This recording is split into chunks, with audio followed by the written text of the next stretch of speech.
Namaste. Today I'm going to read Volume 3, Book 4, KotiRudra Samhita, Chapter 18, The Greatness of the Jyotirlinga Omkareshvara in the Shiva Puran.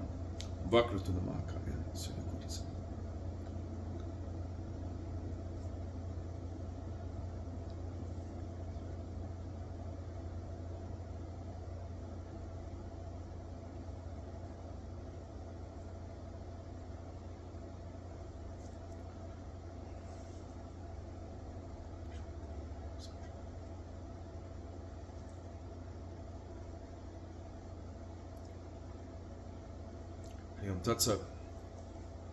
The sage said, O Sutta, O fortunate Sutta, wonderful story has been narrated of Mahakala, the phallic image of Shiva, that protects his devotees. O foremost of the wise, please describe the fourth Jyotirlinga of the great Lord, the destroyer of all sins, in Omkara.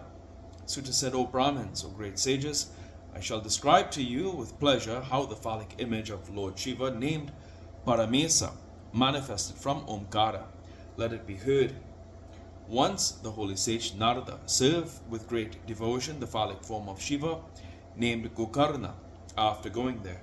From there the excellent sage came to Vindhya, the lord of mountains. He was duly worshipped by the mountain with great honor. Everything is present in me. I am not deficient in anything. It was with this obsession that he sat in front of Narada. On knowing his arrogance, Narada, the speller of pride, heaved a sigh and stayed there. On hearing that, Vindhya spoke again. Vindhya said, What deficiency do you observe in me that you heave this deep breath? On hearing these words, the great sage Narada spoke again. Narada said, Everything is present in you, but Meru is loftier. He is classified among gods, but you never. Sutta said, after saying this, Narada left the place and went in the manner he had come. Vindhya was distressed. O fie upon my life, he exclaimed. I shall appropriate Shiva, the Lord of the universe, and perform penance. Deciding thus in his mind, he sought refuge in Shiva. With great pleasure, he went to the place where Omkara himself was present. There he was made an earthen idol of Shiva. Continuously for 6 months he appropriated Shiva, engaged in meditation on Shiva. He never moved from the place of penance.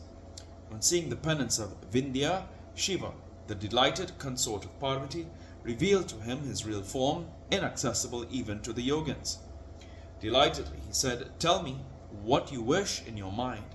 I am delighted with your penance. I fulfill the desires of my devotees. Vindhya said, O Lord of gods, if you are delighted, give me such intellect as I may achieve my object. O Shiva, you are always favorably disposed towards your devotees. Sutta said, on hearing that, Lord Shiva thought within himself, this Vindhya of deluded intellect desires for a boon capable of harassing others. What shall I do?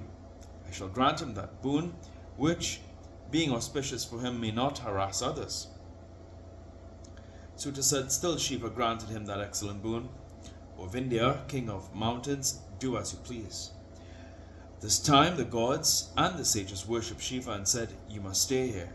On hearing the words of the gods, the delighted Lord Shiva did so with pleasure for the happiness of the worlds. The phallic image of Shiva, known as Omkara, is twofold. In the Pranava, Sadashiva came to be known as Omkara. What is born of the earthen idol became Parameshvara. Both of them yield the desires of the devotees. O Brahmins, they yield worldly pleasures and salvation. The gods and the sages performed his worship. Then, after appropriating the bull-bannered deity, they attained many boons. O Brahmins, the gods returned to their abodes. Vindhya was much delighted. He realized his object and eschewed his despair. He who worships Shiva in this manner will not stay in the mother's womb. He will obtain all the fruits desired. There is no doubt in this. Thus I have narrated to you the fruit of worshipping Omkara. Hereafter I shall mention the glory of Kidara, the excellent phallic form of Shiva. Footnotes. 148. It is one of the 7 Kula Parvatas.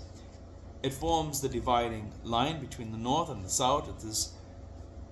It is the source of Narmada, Sarasa, and other rivers. Various legends are associated with this name. I believe that's pertaining to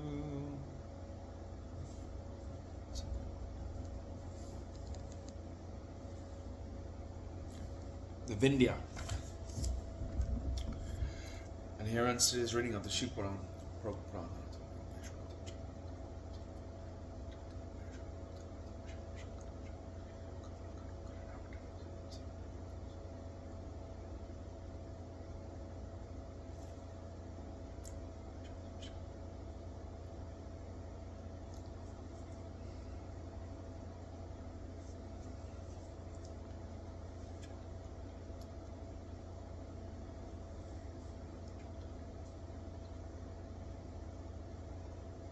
Tat Sat.